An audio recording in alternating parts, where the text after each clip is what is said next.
Ahora quiero que me hagas la claqueta. ¿No? Perfecto. Buenas tardes. Hola, ¿qué ¿Cómo tal, estás? José? Muy bien, muchas gracias por invitarme. No, gracias a ti por aceptar la invitación. No, está muy bien. Yo siempre empiezo las entrevistas preguntando lo mismo. Ok. ¿Por qué haces cine? Buena pregunta. Te puedo decir por qué empecé o sea, en el momento en que quise empezar a hacer cine y el por qué es algo que me he dado cuenta que he elaborado a lo largo de los años. Porque no creo que cuando quise hacer cine lo hubiera elaborado bien. Pero yo tenía 13 años y en la televisión pública de Colombia, que hacía una labor increíble de ¿Caracol se puede llamar? No, la televisión pública de Colombia se llama Señal Colombia. Vale, señal. Caracol es otra. Caracol es privada. Vale. Señal Colombia, los viernes por la tarde ponían cine clásico. Porque tú eres de Yo Bogotá. soy de Bogotá. Yo soy de Bogotá, crecí en Bogotá hasta los 19 años que me fui y aquí aterricé a los 21 y estoy desde hace 20 años aquí en... Tú eres... He vivido más años en España, en Barcelona, que en Colombia. O sea que yo soy de los dos lados. Es una fusión ahí extraña. interesante. Cuando yo tenía esto, yo creo que eran 13 años o 14 años, una tarde de cole llegué y en la televisión puse para ver dibujos animados y de repente había una película de Mizoguchi, que era Los cuentos de la luna pálida de agosto. Yo no sabía cómo se llamaba, no sabía qué era y la cogí empezada y vi a los fantasmas que poblaban esa película y yo dije, pero se puede hacer otro tipo de cine que el que veo, que yo veía Batman y Comando y Rambo y todas estas cosas y de repente ahí pensé, yo quiero hacer esto en la vida. Entonces pasó el tiempo, me gradué del cole, primero intenté estudiar antropología y después me di cuenta 2 años de estar en la carrera que lo que yo quería era hacer cine. Realmente yo no... Me di cuenta que los trabajos que yo presentaba de etnografías eran demasiado relatos y me los juzgaban como tal, les faltaba análisis antropológico y me interesaba demasiado las personas y me di cuenta que lo que me interesaba era la poesía de las personas y entonces decidí empezar a estudiar cine y muchos años después me di cuenta que hago cine porque es la manera que tengo para entender el mundo, para descifrarlo. Entiendo el mundo cuando veo cine, cuando pienso sobre cine y ahora que hago cine, bueno, ya llevo muchos años, pero cuando estoy haciendo cine me doy cuenta que es la mejor manera para mí para descifrar la realidad, sea la que sea. Me has contado que a los 21 años te vienes de Colombia a España. ¿Por qué? Primero me fui a Cuba a estudiar cine. A San Antonio de los Baños. A esa mítica escuela. Ha pasado muchísima gente. Mucha gente. Y ahí hice un par de talleres de fotografía y luego intenté ir a Nueva York, pero Nueva York es invivible, impagable. Intenté estudiar en la New York Film Academy. Solo le gustan a los turistas. Los que viven allí todos me dicen que es muy difícil de vivir. Es imposible, necesitabas tener 2 trabajos y encima estudiar todas las horas. Yo no tenía vida. Y entonces ahí volví a Colombia, pero solo para tomar impulso. Ni vida ni salud. No, me la estaba dejando y solo estuve 6 meses. Esto fue el año antes de las Torres Gemelas. O sea, yo alcancé a vivir en Nueva York pre-11 de septiembre en el año 2000. Y luego a finales del 2000, principios del 2001 me vine aquí a estudiar porque vi que en una escuela daba clase José Luis Guerín. Y yo en el año 98 había visto Tren de Sombras y había quedado fascinado con Tren de Sombras y yo dije, yo quiero que ese señor me dé clase. También ha pasado por esta cámara. Me imagino. Y bueno, fue realmente muy especial para mí. Escucharlo hablar de cine, a él hay veces es casi tan potente como ver sus películas. Él es un cinéfilo muy grande que además habla del cine como nadie. Escuchar a Guerín hablar de Chaplin es tal vez uno de los placeres de la vida. Hablar ni siquiera de un fotograma de Chaplin, en donde yo una vez estuve en una conferencia de él en donde hablaba en donde él creía que el cine moderno había nacido y era en un plano del niño, en donde Chaplin se transformaba ante la cámara y era consciente de la cámara. Y dice, ahí él asegura, en su manera muy poética de entender el mundo, que el cine moderno nacía en ese fotograma. Entonces estuvo intentando encontrar ese fotograma en esa conferencia y no llegaba. Dice, está por ahí, en algún lado, entre este momento y este momento. Eso lo hace más mágico todo, lo hace ¿no? mucho que más no mágico. encuentre el Exactamente, fotograma. sí. Y tú te lo imagines. Claro, más. que tienes que creer, ¿no? Y el cine es un arte, y sobre todo, digamos, el cine de no ficción, el cine es un arte, ese cine es un arte de la fe, ¿no? Tú tienes que creer que vas a lograr hacer una película, y más cuando tienes pocos recursos. Pero, por ejemplo, la película que yo hice, mucha gente a mi alrededor tenía que creer que yo iba a encontrar quien me proponía encontrar. Y como que el propósito que te... Que esto no vamos a decir en la entrevista si lo encuentras o no. Me parece perfecto. Porque, hostia, es una parte fundamental en tu película y en cómo está construida. Claro, digamos que en la película muy temprano en la película me di cuenta que tenía que funcionar también como una pesquisa detectivesca, sí, ¿no? Totalmente. Porque el proceso de la búsqueda era tan importante como encontrarlo, porque en el proceso de la búsqueda, o sea, había una promesa de encuentro que no sabía si se iba a dar, pero yo sabía que en ese proceso iban a pasar un montón de cosas que efectivamente pasaron, ¿no? Totalmente inesperadas. Sí, totalmente inesperadas. Totalmente inesperadas. Como se dice en el documental, el dispositivo estaba ahí. Claro. Pero lo que iba a ocurrir ahí, ¿no? No tenía ni idea. Sí que hay un plano, hay un trazado, hay un camino, ¿no? Y a partir de ese camino... Exactamente. Digamos que era... Ahora es un poco a los Sherlock Holmes. Sí, íbamos siguiendo una pistas. Serie de pistas, pero tengo que ir allí. Sí, y esas pistas son la materia que construye la película al final, ¿no? Y esa era como mi intención. Luego hay que reelaborar un montón de eso a la hora de que lo vuelves a escribir y reescribir después de que grabas, y cuando estás incluso en sala de montaje, pues reelaboras mucho esas pistas y les das la materia para que pueda ser entendida como tú la viviste, porque hay veces no hay una traducción automática de cómo fue algo que viviste a lo que realmente se ve en pantalla. Sí. Y entonces tienes que reelaborarlo de la mejor manera para no perder la realidad y la verdad de lo que pasó, pero no lo puedes presentar como una especie de cine directo, porque realmente en muchos de lo que pasa en la película, si lo presentaba tal como lo había vivido, se escapaba por las grietas. Entonces era como muy importante reelaborarlo. Y es una película que se reelabora mucho a sí misma todo el tiempo, también por la memoria, ¿no? Con el material de archivo estoy como reelaborando mi memoria y resignificando la memoria todo el tiempo. Es interesante porque tú has hecho de director de fotografía, a mí me gusta más decir cinematógrafo, has hecho montador mucho, de No todo es vigilia, de Hermes Parayuelo, Paciente, de Jorge Caballero, sí. Las vacas de Wisconsin que hemos hablado. Fue una búsqueda tuya propia para decir dónde me ubico, qué se me da mejor, o fue un periodo de decir, bueno, va saliendo esto, yo me atrevo a hacerlo, tengo cosas que decir y edito la película, tal. ¿Sabes lo que pasa? Es que yo me he dado cuenta que a mí el cine me interesa mucho como experiencia vivida también.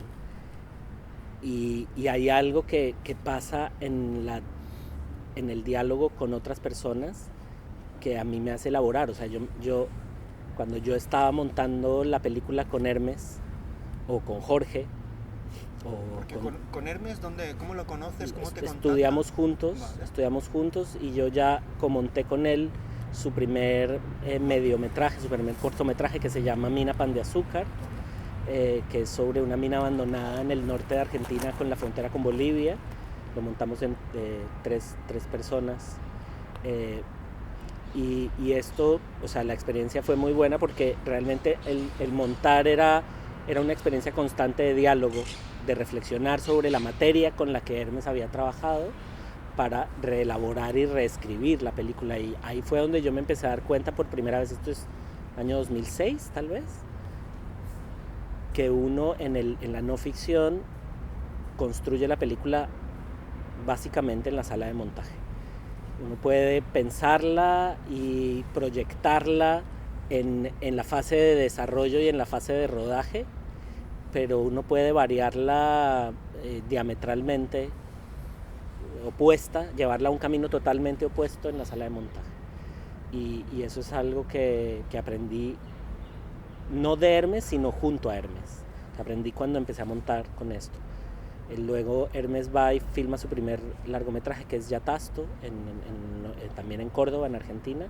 Y cuando vuelve y decide empezar a hacer No todo es vigilia, me llama y me dice que sí, quiero ser su montador. Y ese es, digamos, que el primer largometraje que yo soy montador. Y es eso, o sea, yo me di cuenta que yo puedo seguir siendo montador ahora porque me gusta mucho lo que aprendo de la vida y cómo descifro la realidad a través de los diálogos con el director. Y eso me pasó igual en mi película, en los diálogos que tenía con la comontadora, con Ariadna Rivas. Aprendía un montón de cosas, ¿no? Aunque durante muchos meses estuve yo solo en el montaje pre-encontrarme con Ariadna, y luego después el momento de estar con ella, que fue un periodo de 12 semanas muy intenso, a la hora del diálogo era... Entonces, y la parte de cinematografía a mí me gusta, es como experiencia vivida, porque la cinematografía te permite viajar al lado de un director o directora a un montón de lugares y tener una distancia que no te permite ser el director. Cuando uno es un director, tiene tantas bolas en el aire que hay veces el disfrute de la materia misma del cine no es tan directo. Algunos lo pueden hacer, pero a mí me resulta más complicado, o por lo menos empecé a apreciarlo ahora mucho más. He logrado como acercarme mucho más a eso, pero estar como director de fotografía, como cinematógrafo de alguien que está pensando en una película y ayudarlo a transformar eso a través de los encuadres y de la luz, me permitía tener como una distancia al objeto cinematográfico que disfrutaba muchísimo. Corrígeme si... Perdona. Sí. Corrígeme si me equivoco, pero este primer proyecto he leído por ahí, no sé si es muy cierto o no, La Luz Latente se iba a llamar. Se va a llamar La Luz Latente. Era como el primer nombre del proyecto, ¿no? Dime por qué al final se llama Del Otro Lado, y sobre todo, antes de contestarme a esto para ti fue... Porque a mí no voy a entrar en que fue una especie de terapia para ti, porque para mí es mucho más allá. Ok, gracias por verlo. No, porque yo creo que la terapia está, pero la función principal de embarcarte en esta aventura muy de Herzog que te he contado antes, pero es sobre todo de decir, de llevarte al pasado a ti mismo, ¿no? De decir, a ver, ¿cómo estaba yo? ¿Cómo viví aquellos 600 días que mi madre estuvo secuestrada por las FARC? Y sobre todo, ¿cómo lo vivió ella? Y entre mi recuerdo y su recuerdo, que ella ahora no está, supongo que a partir de su ausencia, de su fallecimiento, tú ahí empiezas a resignificarte muchas cosas. Y sobre todo esos 600 días que no estuviste con ella. Total. Dices, pues que la película, de una forma, digamos, a lo mejor te va a parecer una tontería, pero de una forma casi espiritual, que la película llene el vacío ese del tiempo que no estuvimos juntos. Total. Y de hecho, una de las cosas más importantes es que yo descubrí que esos 600 días mi mamá había sido una persona que yo no había llegado a conocer y que otras personas sí, ¿no? Y tenía como, digamos que esas personas, yo ya vivía aquí cuando a ella la secuestraron, y yo fui... O sea, tú todo ese periodo lo viviste aquí. Lo viví aquí y fui yendo a Colombia unas cuantas veces a ayudar a mi hermano, que era el que estaba adelante, pero era una cosa abrumadora porque ayudar era simplemente esperar una llamada, ¿no? O el programa de radio, ¿no? El programa de radio. Alguna huella, alguna algún voz, rastro, sí. algún rastro, algo.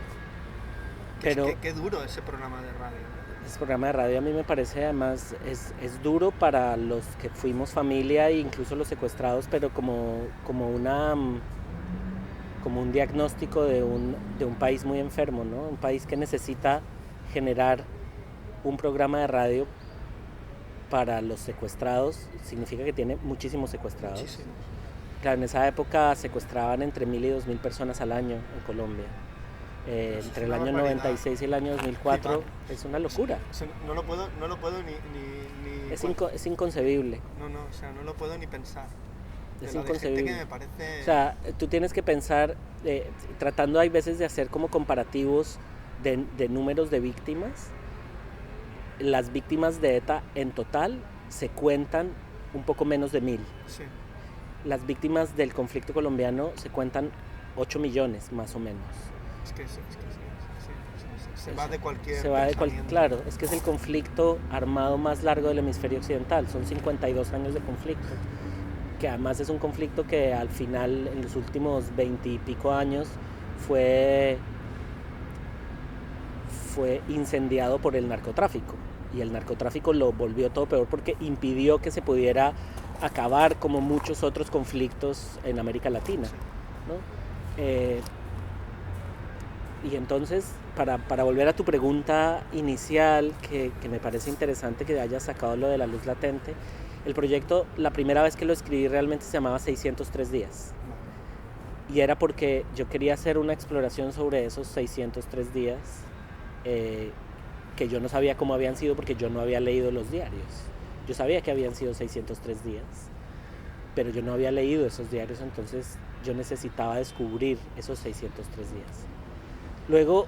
Sería muy interesante que se pudieran publicar esos diarios. Sí, se ha pensado y mucha gente me lo ha dicho a lo largo de estos últimos 2 meses. Me parece súper interesante. Son muy potentes, pero tú tienes que pensar que el trabajo que hicimos con Nuria Polo, con la co-guionista, sí, fue un trabajo de editar mucho los diarios para que precisamente lo que te estaba diciendo de la traducción de la realidad objetiva y la realidad cinematográfica es un paso complejo, ¿no?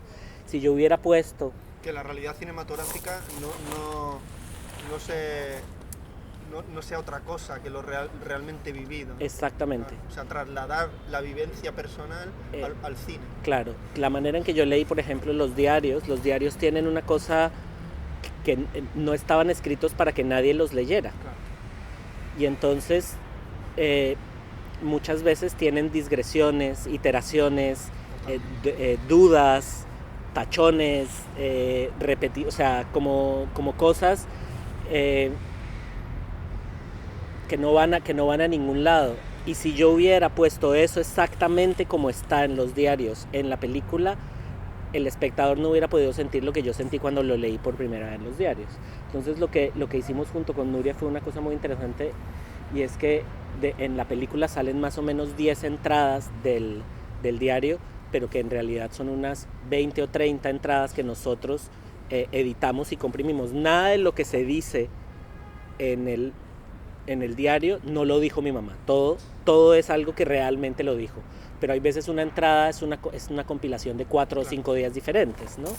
Entonces, sí que estaría muy interesante publicarlo. La construcción del cine es toda una mentira para llegar a esa verdad. Para llegar a una verdad, exactamente. O sea, es muy importante. La forma de llegar a esa verdad, claro, da igual, es lo de menos. Pero sí, si no te alejas de esa verdad... Lo importante es que el espectador, que cuando la veamos, sintamos esa verdad, que es la misma o parecida a la que sentiste tú. Exactamente. Esa era como mi idea y nuestra idea con Nuria, y de las cosas que estoy más orgulloso es de cómo logramos hacer que las entradas del diario realmente se vivieran emocionalmente de la manera en que yo las viví cuando lo leí por primera vez. Entonces, primero era 603 días, después la película se llamó El Otro Lado, y esto fue un nombre propuesto por una amiga mía que leyó el proyecto. Me dijo, a mí me parece que aquí hay más que días, ¿no? Hay otras cosas. Entonces ella propuso El Otro Lado y yo lo reelaboré y se llamó Del Otro Lado. Y Del Otro Lado me parecía que hablaba de todos esos lugares que estábamos. Pero había algo que pasa cuando estás en un proyecto de largo aliento. Este proyecto, junto con Jorge Caballero, lo presentamos a muchas subvenciones, a muchos talleres, a muchas cosas. No pasamos en muchos. Eso es mucho tiempo. Fueron 5 años en donde yo reescribí el proyecto tantas veces, y hubo un momento en donde alguien nos dijo, ese nombre no funciona. Y lo decía por una cosa que sigo entendiendo, pero ahora no estoy de acuerdo. Él decía, no funciona porque es un nombre que no resalta en ningún lado, no es un nombre muy particular. De hecho, hay muchas películas que se llaman Del Otro Lado. Hay una película, The Other Side, de Roberto Minervini, Sí.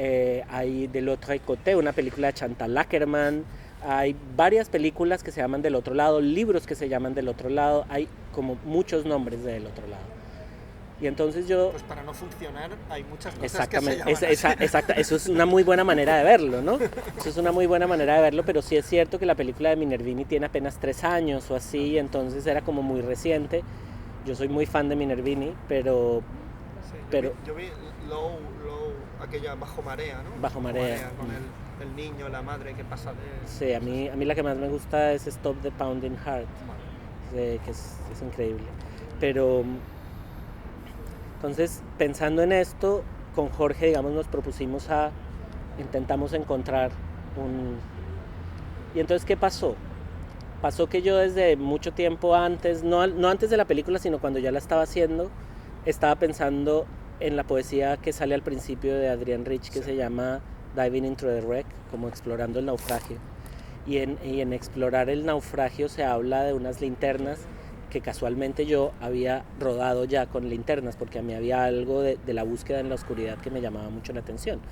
Y esa poesía de Adrienne Rich que yo había leído hace mucho tiempo, como que me vino un día y me empecé a buscarla porque no me acordaba cómo era el título, y luego la encontré y me parecía que hablaba muy bien de la película.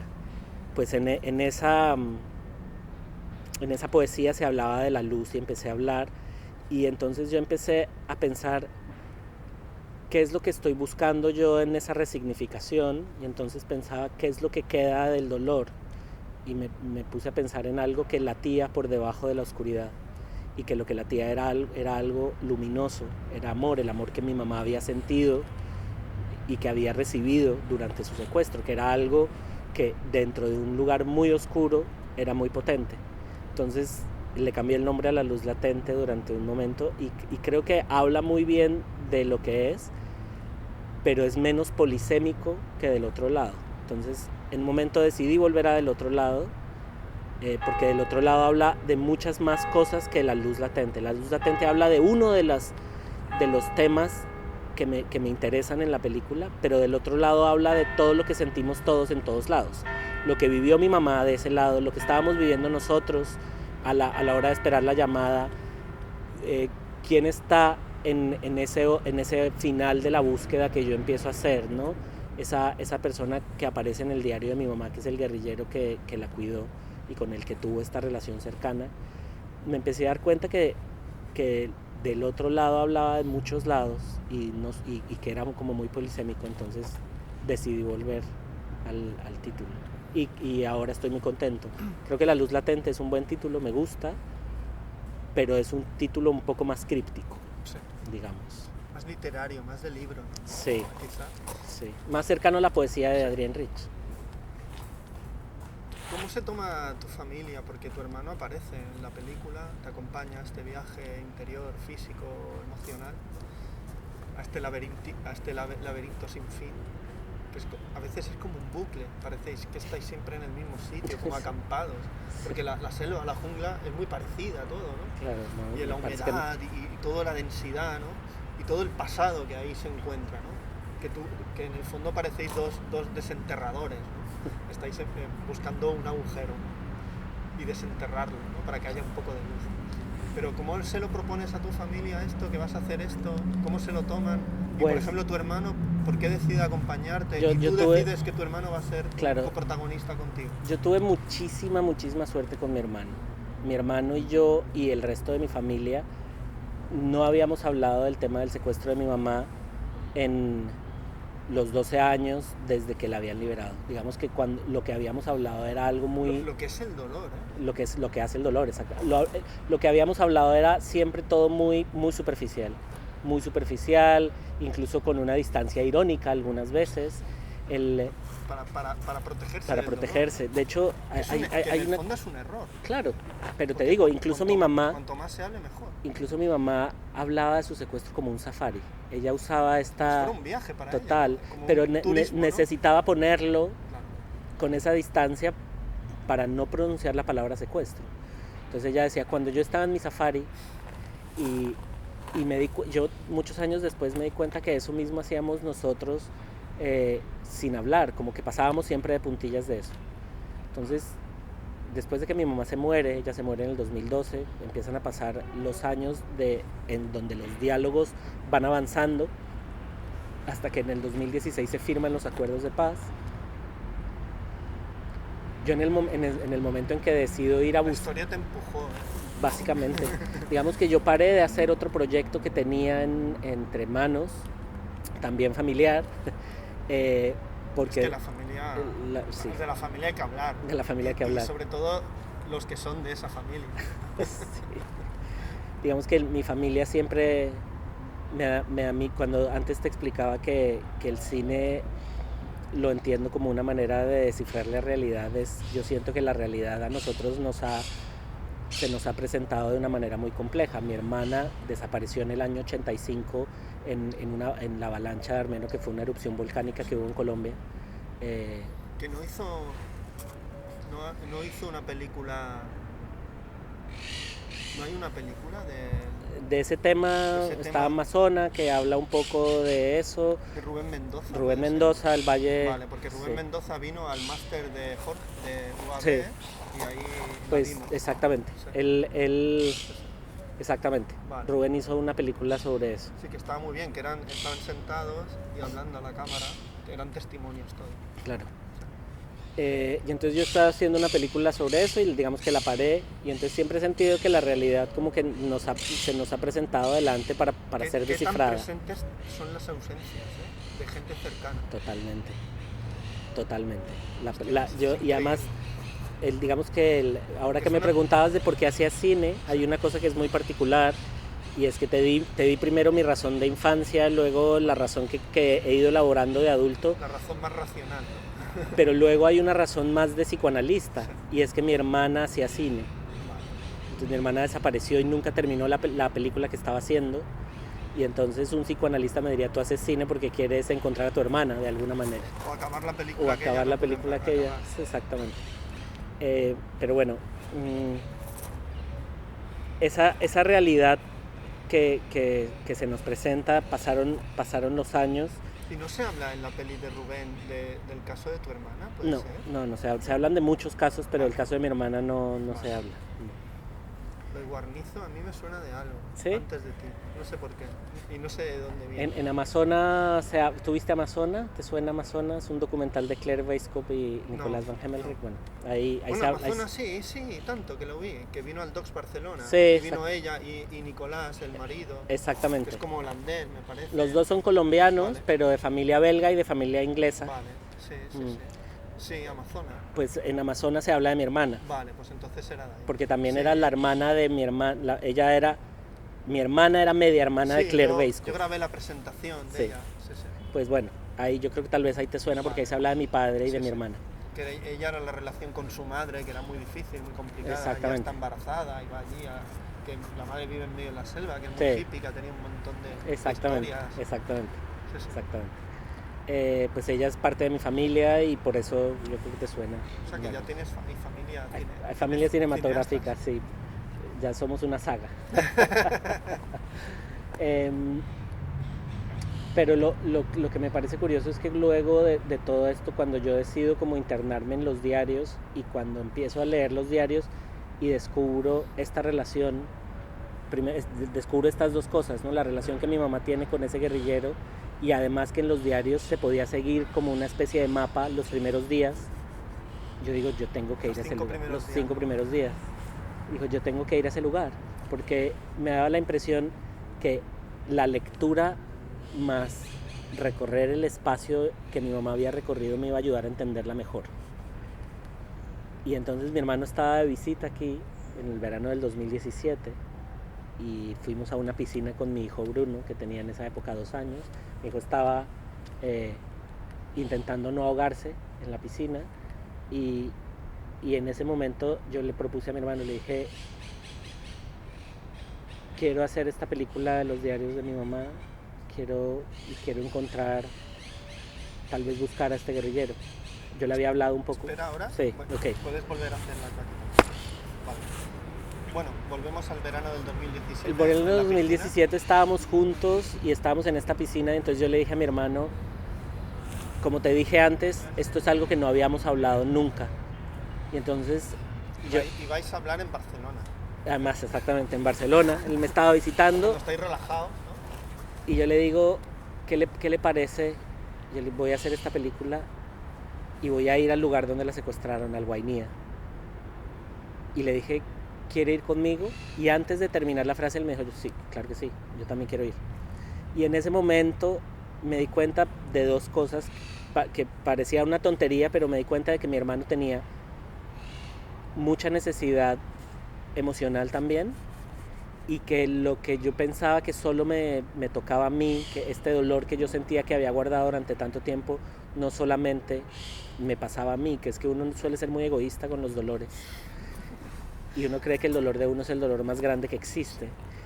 Y una de las cosas que a mí que yo he descubierto con la película es que la gente que vivió cosas parecidas puede entenderme mejor que nadie. Mi hermano pudo entender mejor mi dolor que nadie y socializar mi dolor con él, y que él socializara su dolor conmigo empezó a abrir una brecha muy importante para empezar a curarnos. Y eso fue, y solamente con esa frase me empecé a dar cuenta, y luego lo que vino y ha venido después, que no para de pasar, es muy potente. El hecho de que hayamos ido juntos y que estando allá hayamos leído los diarios juntos, que hayamos estado en los lugares, que hayamos hecho todo el camino juntos, mi hermano se convirtió en el mejor compañero de viaje. Porque yo creo que erais 3 hermanos, ¿no? Éramos exactamente 2 hermanos, de mi mamá y de mi papá, y una hermana que solamente era de mi papá, pero que mi mamá había criado. Entonces, lo que pasa es que mi hermana en ese entonces, en el secuestro, ya vivía en la selva también, y digamos que no vivió de la manera en que mi hermano y yo vivimos el secuestro, vivió de otra manera. Pero sí, somos 3 hermanos ahora. Y entonces tuve muchísima suerte, porque yo sí siento que mi hermano hizo que la película fuera mejor, porque si él no hubiera estado delante de cámara, mi presencia delante de cámara hubiera sido un poco más absurda. No sé cómo explicarlo.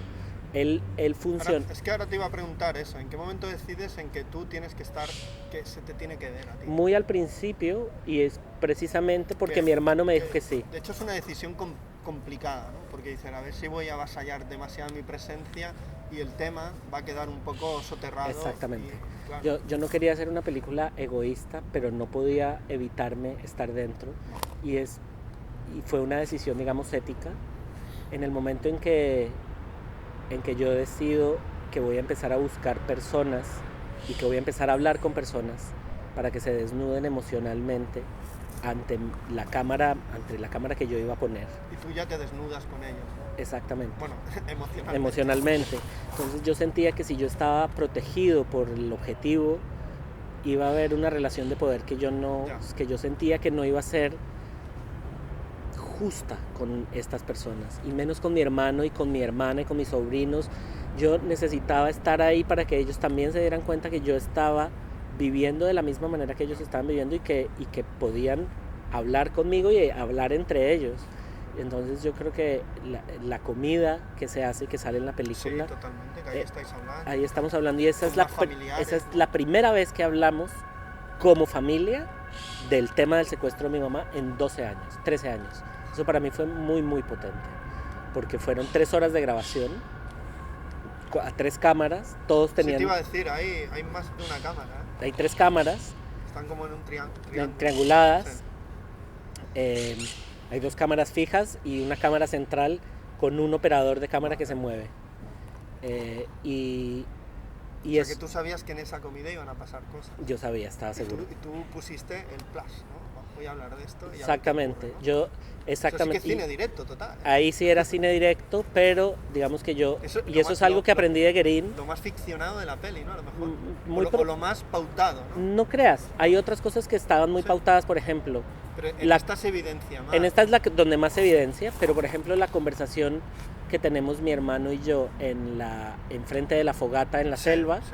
Esto es algo que yo me imaginé desde mucho tiempo antes, y era por mi amor por los westerns. Lo pusiste en escena, ¿no? Claro. Las películas del oeste. Exactamente, entonces yo dije, yo creo que lo que pasa es que yo decía, en medio de un viaje que estamos haciendo una road movie, que era una river movie, como le dice Jorge Caballero, en vez de road movie, O sea, Era como la reina de África. Total. Total, por el Hay río. un momento en donde en las películas de John Ford o de Anthony Mann Sí. siempre pasaba algo en el momento de la noche Sí. cuando los cowboys cansados se sentaban a cenar delante de la fogata, ¿no? Judías. Comían judías. Y alguien contaba. Y alguien algo. contaba una historia. Y yo decía, es el momento perfecto porque el cansancio es uno de los disparadores más claros de la liberación emocional. Cuando uno está cansado, uno baja las defensas, Sí, baja la guardia y habla. Y yo sabía que después de un Ya día se quita entero... la máscara, ¿no? Se quita la máscara y él es el mismo. Exactamente. Y entonces, pensando en esto, yo dije, voy a ponernos delante de una fogata que no hacía falta. En la selva, una fogata no hace falta. Sí, de hecho, tú ves a mi hermano sudar ahí. Y cuando yo le Con la hacía... humedad que tiene que haber, ¿no? Exactamente, yo decía, pongamos más fuego que necesitamos más luz. Y estábamos los dos sudando un montón, pero en eso era muy pautado. Pero eso no, el espectador no se da. No lo nota, pero para lo que quiero decirte es que sí había cosas como muy pautadas, pero que en donde yo establecía como si es que me olvido la palabra que siempre usaba Guérin, precisamente. Él decía que en este tipo de cine uno lo que tiene que es establecer un mood, siempre me olvido de la palabra, pero es un incidente para Sí. que después la vida entre. Vale. Entonces yo lo tenía muy pautado. Sí, es como poner una trampa para ¿no? Sí, Para pero yo no voy a decir, no voy a obligar a nadie a decir nada que no quieren decir, yo no voy a decir nada ficcionado, pero si en un momento yo pongo la pregunta, tal cosa, y en un momento empieza a funcionar también es porque mi hermano también hace preguntas, y me hace preguntas a mí, entonces se genera una conversación y no en una entrevista, y eso era una cosa que a mí me interesaba mucho también, y por eso hay varias conversaciones. De hecho, el viaje como estaba grabado era viaje a lo Herzog de vamos a arrastrar barcos por piedra y vamos avanzando, el cansancio nos lleva a un lugar y por las noches nos acostamos en las hamacas y hablamos, o nos ponemos delante de una fogata y hablamos, y en esos momentos reflexionamos o sobre lo que ha pasado en el día, o sobre lo que hemos leído, Claro. o sobre lo que vivimos todo hace... el día de caminata, todo el día de Exacto. camino, al final La noche explota. explota, Explota lo exactamente. emocional, ¿no? Sí. Lo que ocultas. Ujú. Tú que eres montador, supongo que la entrada, ya me has hablado de Ariadna Rivas, la Sí. entrada de ella era fundamental para aclarar un poco y darle un poco de luz a todo este barullo de imágenes Total. y de darle un sentido. ¿Por qué la eliges a ella, Ariadna Rivas, y cómo fue este reordenamiento de ideas y de planos? Claro, yo cuando llegué a donde Ari, yo tenía un montaje de 4 horas y media de la película y a mí me interesaba alguien que con una materia, aunque pautada, muy caótica, lograra construir una historia, ayudar a construir una historia. Y ella es la montadora de Albert Serra. Y yo De vi... hecho, las 3 últimas películas que he visto, está ella. Está ella, claro. Está en Magaluf Ghost Town. Sí. Y ahora vengo de ver 6 días corrientes. Claro, ella últimamente Ana Fab y ella Ana Fab están en todas partes. En todo este tipo de cine. Claro, ellas es muy interesante, además ellas trabajan mucho en conjunto, ellas tienen los dos topos, exactamente. Son fundamentales en todas estas miradas. Yo creo que ella es una mirada muy importante porque, digamos, el diálogo que conseguimos los dos en la sala de cine fue muy, muy importante. Y entonces yo vi precisamente la muerte de Luis XVI, Luis XIV, me olvida, de Albert Serra, y a mí me gustó mucho cómo, bueno, siempre me ha gustado en el cine de Serra, cómo... Es muy difícil esa película porque casi solo hay una localización. Exactamente, hay una localización y se no puede tienes- organizar de mil millones, no hay estructura Nunca tienes narrativa. la sensación de estar como demasiado teatralizada. ¿Qué va? No. Es muy de cine la peli. Es increíble, Sí, a mí es esta película me brutal. encanta, es mi película favorita de Albert Y es Serra. como la foto y el montaje. Total. O sea, no... Y entonces, Porque claro, los intérpretes se pueden mover muy poco. total, eso es muy controlado, Sí. muy controlado, y además, claro, el hecho de que él esté todo el tiempo en la cama, ¿no? Sí, sí. Es una cosa como que pone unas reglas muy claras de juego a la película. Y eso hacía mucho más complicado el montaje, me parece. Entonces a mí lo que me interesaba de Ari era alguien que me pudiera ayudar alguien que hubiera trabajado en ficción, darle un orden no solamente narrativo, sino emocional a la película. Y digamos que el trabajo con ella funcionó de esa manera. Le dimos, o sea, trabajamos cronológicamente, pero luego desordenamos mucho y empezó a funcionar. Hubo un momento, es increíble como moviendo una secuencia de lugar pasa a no funcionar absolutamente nada en la película a ser una secuencia fundamental en la película. Entonces, por ejemplo, hay un material de archivo que pasa justo después de la conversación que mi hermano y yo tenemos en la fogata, en donde hablamos de las llamadas que le hacían las FARC a mi hermano. Sí. Y él, de repente hay una imagen de la luna y él con el fuego y saltamos a ese material de archivo. O la llamada, ¿no? O la llamada aquella que tu hermano se rompe allí. Exacto. Porque no puede ni explicarlo. Claro. Que fue la llamada de cuando ella la liberaron, exactamente. Pero ese material de archivo estaba al principio de la película durante muchísimo tiempo y había algo que hacía que cojeara todo el tiempo, cojeaba. Increíble, esto es como de fantasma, algo muy misterioso. Es súper misterioso. El cine tiene esto del misterio. Como una secuencia se cambia de lugar, sí. Y parece la película otra cosa y sí. La secuencia tiene una vida que no la tenía antes. Exactamente. Y es la misma. Exactamente. No, el mismo sonido, la misma mezcla, todo exactamente. Y eso es una cosa. Hoy estaba leyendo a Víctor Gaviria, sí. el director de cine. Mi amigo Oscar lo ha retratado en Colombia. Ah, mira, qué interesante. Él, sí, a mí me parece uno de los cineastas difíciles. Más interesantes colombianos, sí. y la manera en que él tiene de hablar ahí, una entrevista que le hace un crítico colombiano que se llama Jerónimo Atortúa, en un libro que se llama Los cines por venir, y hablan de la poesía y de cómo la poesía y el cine son dos artes que están íntimamente relacionados, y yo creo que en la película de Albert Serra se ve mucho. La poesía está compuesta como por impulsos en cápsula, ¿no? Como por imágenes que están capsuladas y que hay puestas una detrás de otra, pueden generar una narrativa o no, pero son cápsulas muy potentes que están construidas en frases. Sí, José Luis Borao, un cineasta español sí. que ya falleció, decía que un plano, una secuencia no tiene por qué significar nada, pero exacto. En el conjunto de la película significa todo. Exactamente, y eso a mí me llamaba mucho la atención, de la posibilidad de mover secuencias. O sea, por ejemplo, a mí, una de las partes de las que también estoy más orgulloso es que justo la introducción de la película, sí. En donde aparece la imagen de mi mamá y de repente desaparece.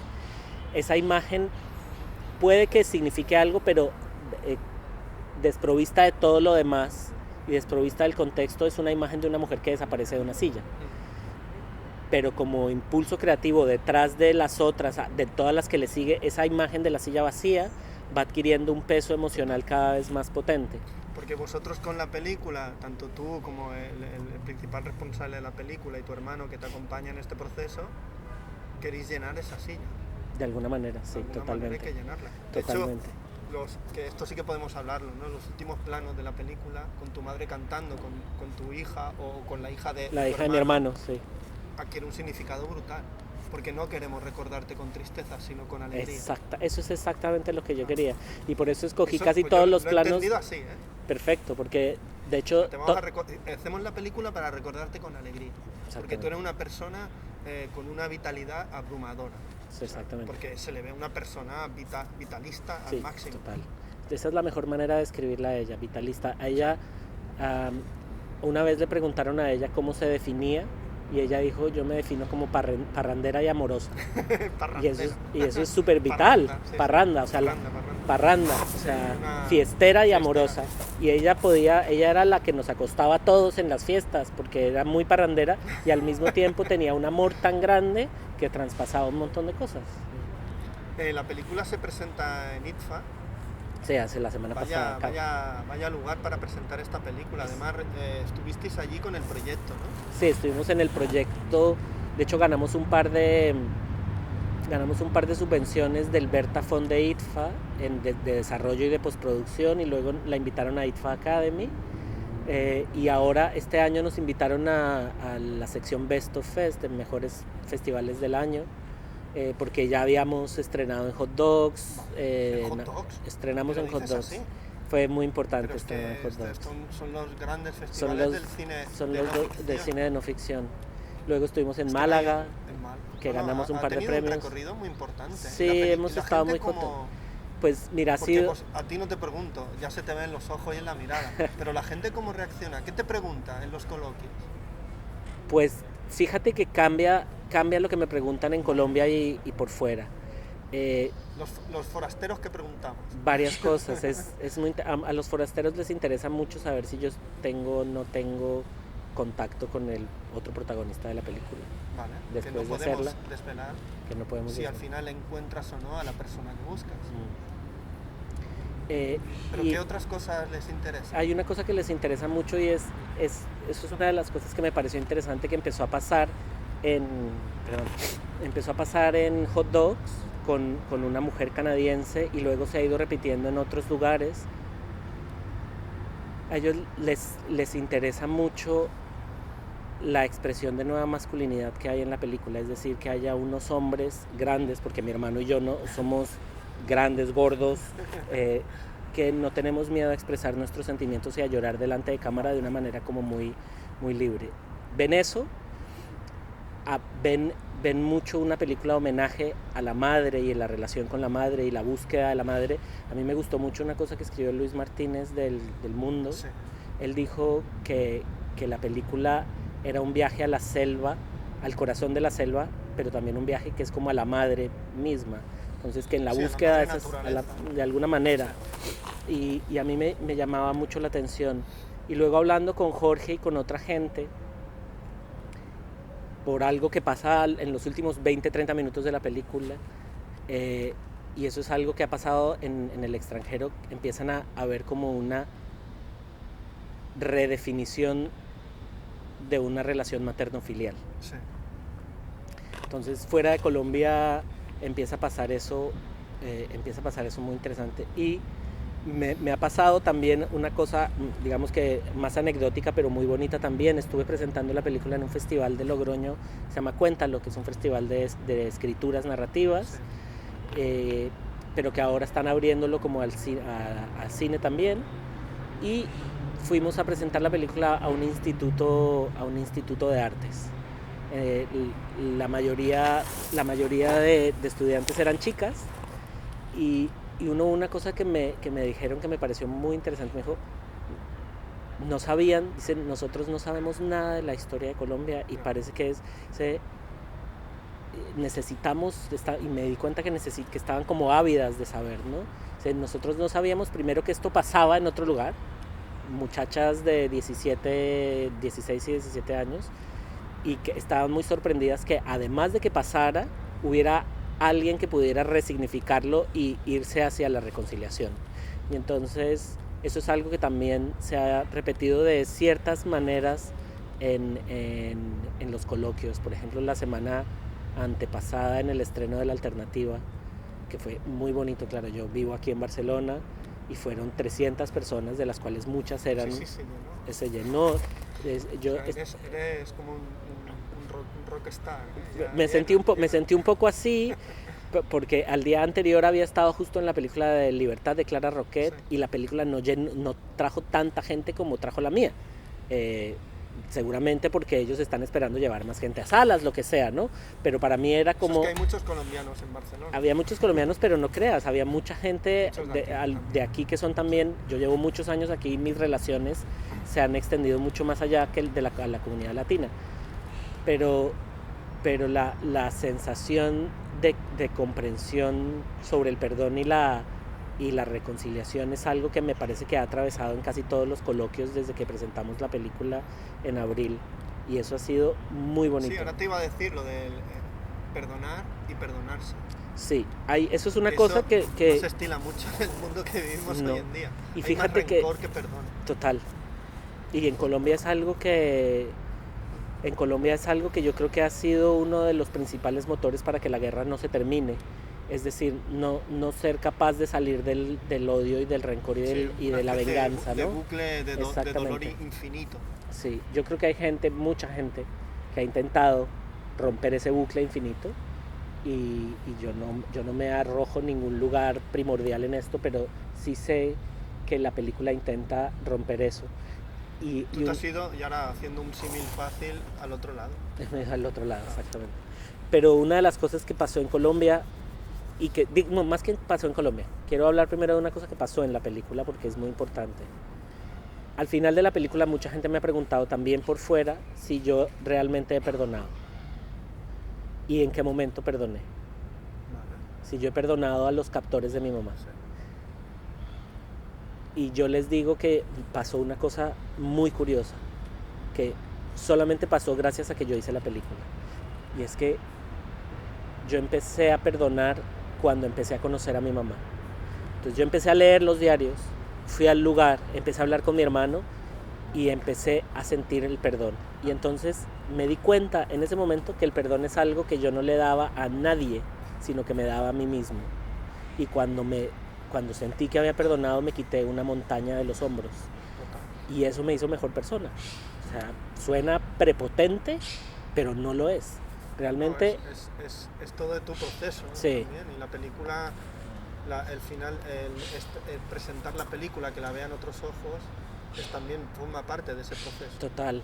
De todo lo que te van a decir, todo lo que te van a hacer pensar, todo lo vas a tener que responder. Toda la interacción. Y luego en Colombia empezó a pasar una cosa Es el psicoanálisis de muy la potente, claro. Y el tuyo propio, y el de tu hermano. Fíjate que en Colombia la gente al final en los coloquios, yo presenté ahora durante octubre, estrenamos en salas comerciales, yo presenté la película 17 veces, hice 17 coloquios en 15 días, fue una locura. Casi cada día un coloquio. Y un par de días 2 coloquios. Fue impresionante porque en todos los pases, al final de la película, la primera persona que levantaba la mano no hacía ninguna pregunta, sino lo que decía contaba su experiencia con el conflicto armado colombiano, y después decía, y esta película lo que me ha hecho pensar es que esto no lo he hablado con mi familia y quiero ir a hablarlo. Y entonces es como... Antes de que sea demasiado tarde. Exactamente. Y yo me di cuenta entonces que el secuestro había sido un trauma colectivo en Colombia. Total. Y que la película estaba funcionando como una especie de catarsis colectiva. Y entonces por eso una de las cosas que he descubierto, cuando la gente me dice, ¿dónde la puedo ver? Yo, esperen a verla en cine, porque verla en cine, aparte de porque me gusta verla en pantalla grande y lo que sea, la sensación de verla, de tener la experiencia colectiva con otras personas es diferente que cuando uno lo ve en una pantalla uno solo. Yo creo que se puede apreciar estando solo en la casa, viéndola en Filmin o en donde sea que esté, pero cuando se ve colectivamente es en donde me di cuenta del poder del cine. Es muy potente la experiencia colectiva en una sala oscura. Y por detalles muy tontos, yo entraba a la película, yo ya no pude ver la película muchas más veces, ¿no? Yo me salía de la película y volvía a entrar al final, pero entraba en los últimos 5 minutos. En los últimos 5 o 6 minutos de la película tiene muchísimo silencio, no hay mucho ruido, la mezcla está muy bajita también, que lo hicimos para que la película tuviera una cosa más íntima. Sí, tiene a veces duerme vela, ¿no? Sí, y la quietud, eso, y más hacia adentro. Sí, al principio empieza mucho más ruidosa, sí, y se van cogiendo. Si fuera una masa orgánica quedaría pequeñita, casi sí. Invisible. Sí. Y hay una tontería que es que empiezo a escuchar gente sonándose, o sea, sé que están llorando, pero no se trata de eso, se trata de cuando uno está viviendo una cosa y se da cuenta que además de uno hay otra gente que también lo está viviendo, hay una experiencia colectiva que es diferente. Cuando uno está solo llora y puede llorar o no llorar o lo que sea, puede parar la película y sonarse o lo que sea. Escuchas a los demás. Pero uno escucha a los demás y vive los demás y hay como una energía colectiva. Que eso es en el fondo lo que tú pretendes, que la gente se escuche. Sí. Entre ellos y a sí mismos. Sí, exactamente. Y me gusta mucho que pase además en la experiencia misma del visionado de la película. Pues yo acabo siempre las entrevistas preguntando por qué película cambió tu mirada como espectador, pero creo que en este caso no lo voy a hacer. Hay que acabar así, en una sala de cine y esta experiencia colectiva. Así que, señor Guarnizo, muchas gracias. Iván, muchas gracias por tu tiempo, por tu peli. Y yo siempre digo hasta la próxima película. Hasta la próxima película, muchas gracias.